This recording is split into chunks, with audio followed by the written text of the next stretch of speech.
Välkomna till Tryffelsvinets frågepodd Fråga Tryffelsvinet. Idag är en sån här härlig dag när jag har fått riktigt långväga besökare. Men innan vi drar igång och avslöjar vem dagens hemliga gäst är så vill jag som vanligt säga att det här är en podcast där vi pratar om alkohol. Så man behöver vara över 25 år gammal för att få lyssna. Och alla drycker som nämns i det här programmet sker i samarbete med Tryffelsvinet och dagens hemliga gäst då. Och så vill vi som vanligt säga att man ska njuta med måtta. A warm welcome all the way from Australia, Elena Brooks from Dandelion. Oh, hello Sweden, and thank you so much for having me here. So you had a very long trip, right? How was it? Always very long to come all the way from Australia. And as Australians, we do travel a lot. Probably one of the nations that it's always on the road going somewhere. But then when you sit on a 17-hour direct flight, say from Perth to London, you remember why you only do it once every 2 years. We're very happy that you're here. And it's been, as you say, 2 years since you were here the last time. And I have prepared some questions from our wine club members for you today. Excellent. So let's start. And I want to say that you're one of our most award-winning winemakers. You were the New World Producer of the Year 2020. You were the first Australian producer ever to win the Winery of the Year in 2021. And you also was the Barossa Winery of the Year by the Melbourne Wine Competition. And I mean, your wine always receive very high critic scores. So, how did this come to be? Tell us more about the journey of Dandelion. I suppose I don't I don't know. I went to Australia from Bulgaria to study winemaking because I grew up in a really big wine region in Bulgaria and Send. Australia has one of the best university degrees. And I had my first wine company when I was 23 with a friend. And within a year, I had a decanter trophy for best Rhone blend in the world. So I was only about 24, I suppose, at the time. Then kind of the trophies continued quite often. And my mentor, only about 10 years ago, he said to me, he's like, you have to understand that doesn't happen to people. I just accepted it as a norm. You know, you make a wine and people like it and you get an award and that's great. And he said, no, that doesn't, it's not what happens. It's not normal, you know, don't think it is normal. So I don't know. I'd like to think that it's a combination between being European, having a heritage where food does matter, being Australian, having an amazing produce, very clean, very sustainable, very unique. So maybe it's this combination of this multicultural kind of approach. Then I always joke about having, you see, I'm not afraid of dying, but I do want to continue living because in my head is like there's another 5 lifetimes that I want to live. So in one of my lifetimes, I would like to be a hippie, for example, which I'm not. I'm far away from that. But having this natural approach and kind of really, not natural, what's the word? It's hands-off living. My dad, for example, who now lives with me in Australia, he prides himself on living on $1.50 a day because he has been tapping into solar energy for 3 decades. Even if we have just a suburban house, he still grows his tomatoes and potatoes in the backyard. So I don't really have a loan when we have a tomato garden. I know it's terrible for economy, but he really prides himself on doing that, and he was a fighter pilot in Air Force. So I think it's this kind of family history of living close with Mother Nature, but embracing what I suppose I have in Australia. And I don't know. The other thing is in school, I was incredibly strong in mathematics, so I have a very analytical mind. Very analytical, like everything is pulled apart and put together and solved as a problem. So maybe that helps too, like just kind of approach to winemaking, which is multi-directional, I suppose. I don't know, like I don't have an answer. I just think that I view wine as being something to learn about. I'm constantly learning. I say that I don't drink a lot. I do drink. I don't drink a lot. And when I drink, it's always to learn something more. So I'm a bit of a wine nerd. I want to learn about what I'm drinking all the time and then get excited over it. So it is, we always say in wine that wine is about memories and taking you places. So I get excited what wine can do to me that way, I suppose. And that's what I want to give to people as well. When I drink the Lionheart, they can taste Australia, they can taste Barossa in this case, or McLaren Vale with our Lioness. And yeah. And how come you ended up on the other side of the world, basically? Because you're from Bulgaria, you said. Why Australia? In the 80s in Australia, it was started, a thing was started called flying winemakers. Winemakers from Australia would be placed in different countries to make wine for either the wineries or by customers. And a lot of winemakers were doing that. And in the 90s, in the winery where my mum was working in Bulgaria, an Australian winemaker was placed there. And no one, after communism fell, so only about 2 or 3 years after, I was only about 12 or so, and I was the first generation to study English in Bulgaria after communism. So prior to that, it was French, German, and Russian. And my mom would say, I was like, we don't understand him. Can you just come and talk, like come and help out? So I used to spend a lot of time interpreting for him at a very young age. And I learned a lot about winemaking when I was 12, 13, 14, 15. Helped me a lot with my English. But then he said if I was serious about continuing with winemaking and I had interest in it, that I had to go to Australia to study. And helped me put my documents into uni and got accepted in university there, and flew over. I remember flying, it was a February, so university starts in February in Australia. Flew out of Sofia. It was a minus... trying to think, it was a minus 20 degrees on that day, and I flew into Australia. It was plus 37. So 50 degrees difference. 57 degrees difference. But sitting on that plane, could you ever imagine that one day you would have your own winery in Australia? Not really, not at that age. At 18, 19, I don't think you're thinking that far ahead. I think you're just thinking of what's to come next. And I knew I had to learn about the culture there, and mainly because I'm curious, and that's what you do when you're 19. You go and learn about the other people. And look, I don't think that there's any other country in the world where a 23-year-old immigrant, a female, and again, very young person, would be allowed to succeed as much as I did in Australia. Like, it was... none of this was a problem. Ageism or sexism or being an immigrant, none of it was a problem. Quite the opposite. Everyone wanted to know. So it was just so easy to succeed. So easy. In 2007, I started dating my husband now, and I think very quickly it was obvious that we wanted to work together, because is amazing in what he does with wine as well, and it just made sense that we would do something together. Now, he, being a wine judge, he's always said that the greatest wines of the world are medium-bodied, they taste of what they are and where they come from. So with Dandelion, it was that idea of taking Australian wine and placing it equal, if not better, to most of the wines in the world. So it was never about making the best Barossa wine. It was never about making the best Australian wine. It was about making the best wines of the world. And Lionheart is an affordable version of that. He also, being in this industry for a long time, he also always said the hardest thing is to make a great affordable wine. It's very easy to make a great expensive wine because you get given everything.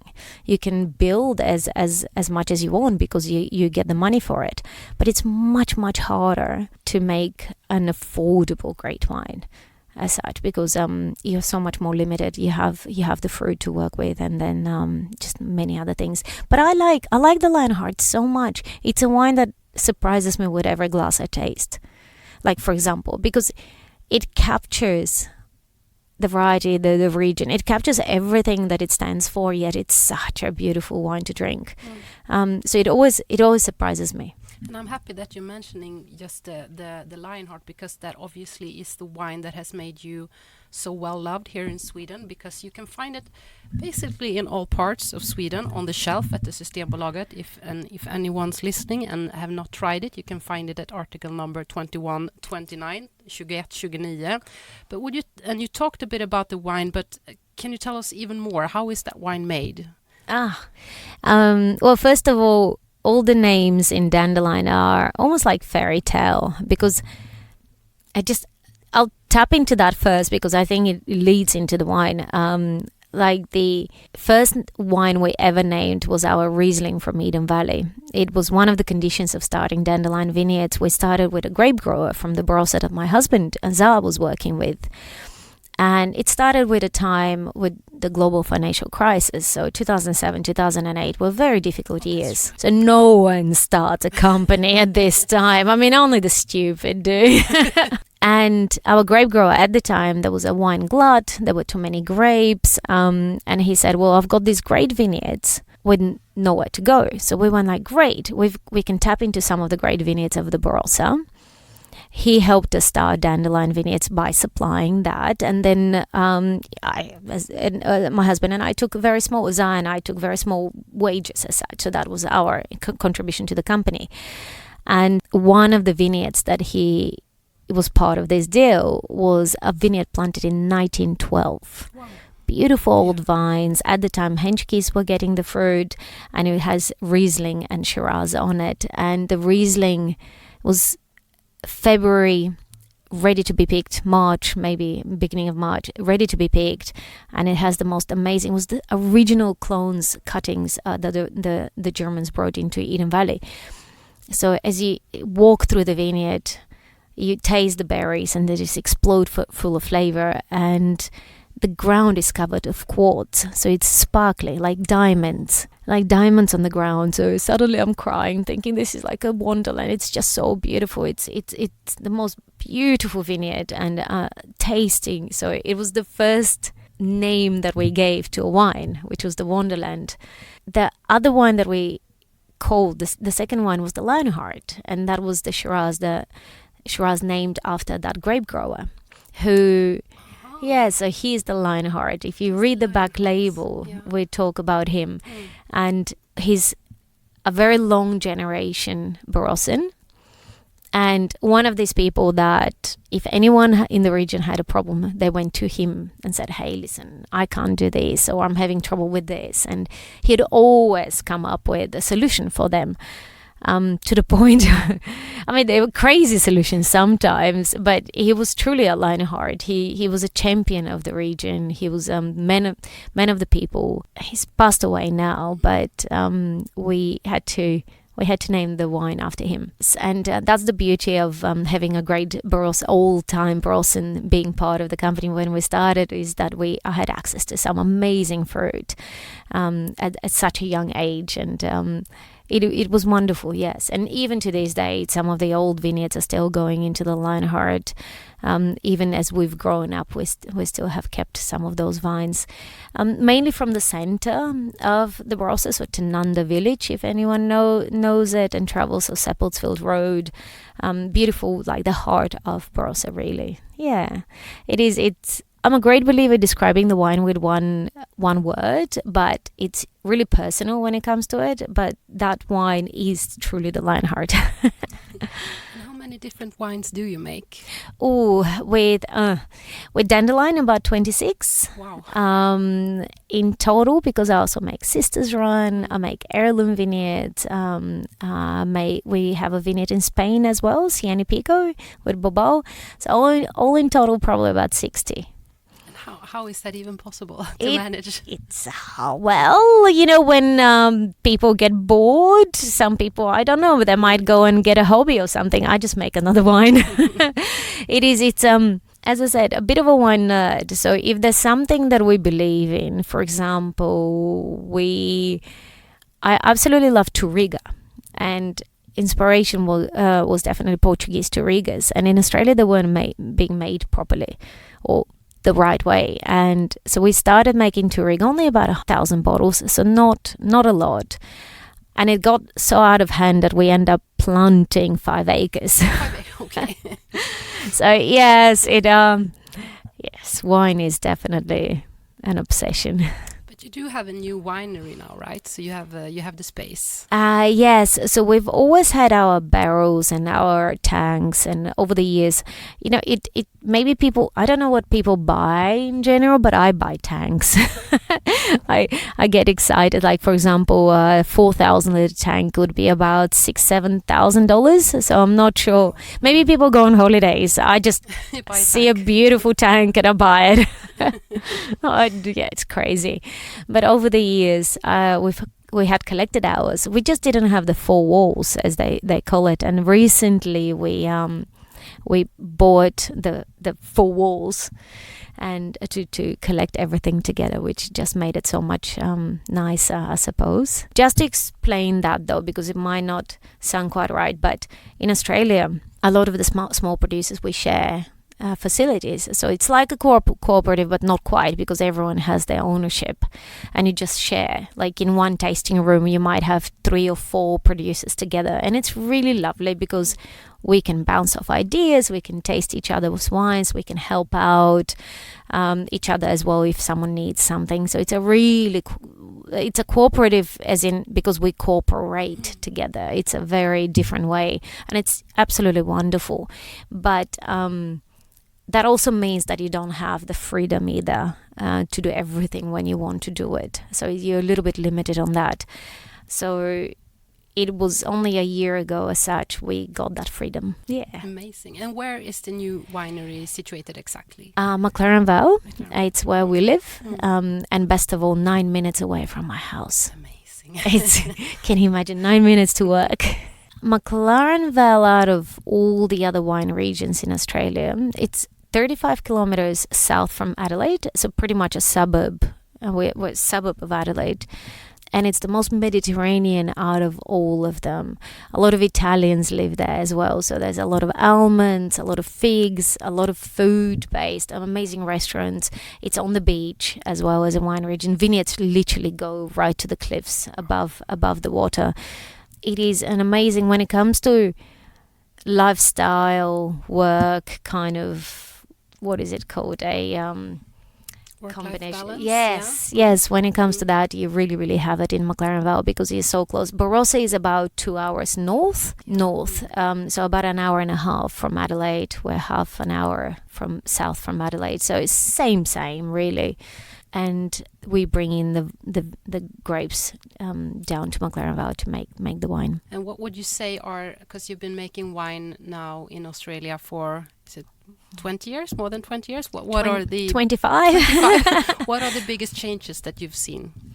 Well, big changes really. I mean, wine style, we always say wine is fashion, so it doesn't just happen in Australia. Wine styles do change as our consumers change.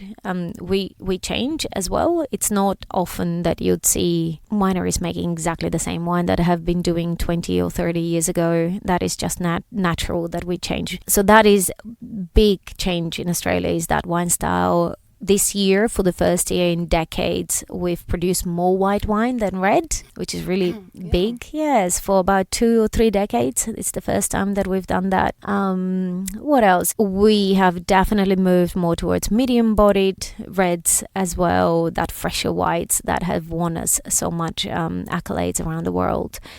But when it comes to work, for example, Australia is very big on workers' rights as such, so employees' rights.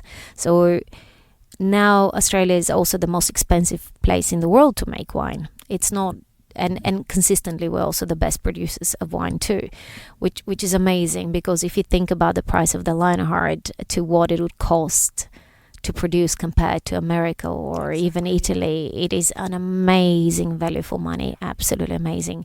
It's that combination of and I don't even know why we do that. No, but it's so wine styles have changed. I don't know whether we have changed as people. I don't think we have. I mean, with the phenomenon of MasterChef that we all have as a TV phenomenon as such. Let's be honest, the Australian version is the best version. Is it? Yes, it is. I've seen the Swedish, the American. I mean, the judges and the contestants in Australia, they're just so sweet. I love that version. So, I mean, have you seen the children's one too? No. We have a kids really? one, yes. No. Kids of only 10 being an absolute master chefs that you'd never even dream of doing things yourself. It's just crazy. Yeah, I imagine that done a lot of impact for like the food culture. Yeah, absolutely. Culture, yeah. And that's the thing is I talk about more than ever our consumers or us even, we know food more than ever before. We understand food. We understand smells, textures, colors. We understand what acid or lemon can do to a dish. We understand all that more than ever. So my job is definitely to make wines for that consumer that is so sophisticated when it comes to food. I mean, how could we let the wine be behind that? Exactly. We must make wines that stand up to that knowledge and that food. So that is my philosophy as such. And I don't think it's just mine. I think a lot of other winemakers have definitely are driven by that knowledge. There's nothing better than being able to give that excitement as well to our consumers. And how do you apply that philosophy in the winery, for instance, with barrels and such?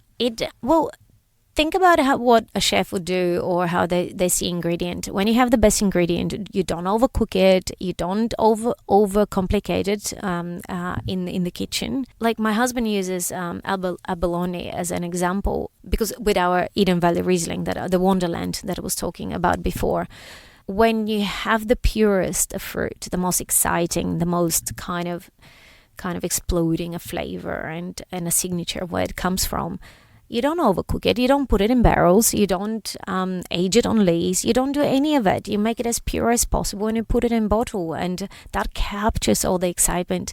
I recently started, it was about the Lionheart. I used the word vibration. And I'm not into those kind of things as such, but you really feel that in that wine because there's an energy to it. And if the vintage or that wine or that particular vineyard has that, it's a feeling. It's really strange. It's a really, really strange one because you can't explain it. I was thinking recently about we have 2 boys.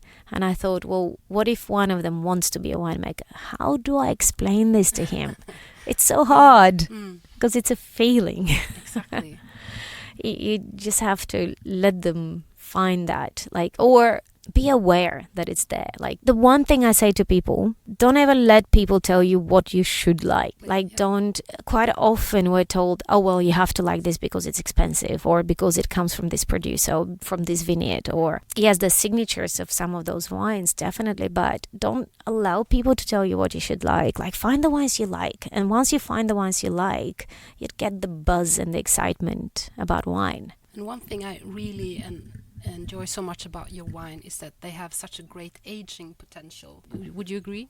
Absolutely. And again, there's very simple ways around that, and that's pure chemistry and nothing more, meaning the understanding of what actually makes a good wine age, and that is tannin structure, that is acid, so natural acidity, and those are signatures of a well-made wine. And if those wines have that, so that's just simple understanding of what the greatest wines taste like. But it's also wanting as a winemaker for your wines to have that. When I went to Australia and was in uni, I worked in a coffee shop, and my wage per week was $129, and about $120 a week I would spend on old wines. I would go to auction sites and buy old Australian wines because I believe that that's how you understand whether it's a region or variety by how the age is, or a producer, I suppose, in this case, of how they age, and that gives you the idea of kind of their potential as a winemaker or variety or region. Yeah. So aging aging is easy once you understand the chemistry. Okay, so finally the last question. If someone who listens to this wants to visit you in Australia, is that possible? God, absolutely. And we do encourage. We recently had some visitors from Sweden, and it was wonderful because we love seeing people come and visit us. And please do, if you book, you can make a easy booking on the website. Please, in the notes, say, love your wines from Sweden with a big smiley face. We'll absolutely love to see you. We encourage people to always come and say hi because we've got a beautiful place in McLaren Vale. Again, just 30 minutes south from Adelaide, but it has the most stunning views over McLaren Vale and the wine region as such. So it is a great place to understand a wine region like that and kind of see a big picture of it, I suppose, but also very, very Instagrammable. It's incredibly pretty. And talking about Instagram, of course, I will, when this is aired, I will put something on Instagram with pictures from your winery and your wines, and I will put your Instagram handle so people can find you, of course. And this has been truly lovely. I know that you are on the move now. You're going to meet some sommeliers here in Sweden. So I'm just extremely grateful that you took your time to sit here with me for a while. And I can't wait to visit you. And I'm so sorry I couldn't do this in Swedish. Next time. Oh, yes, challenge. Challenge accepted. Thank you so much. Very happy to be here. And it's a bit cold today, but we absolutely love coming here. Thank you so much. Bye.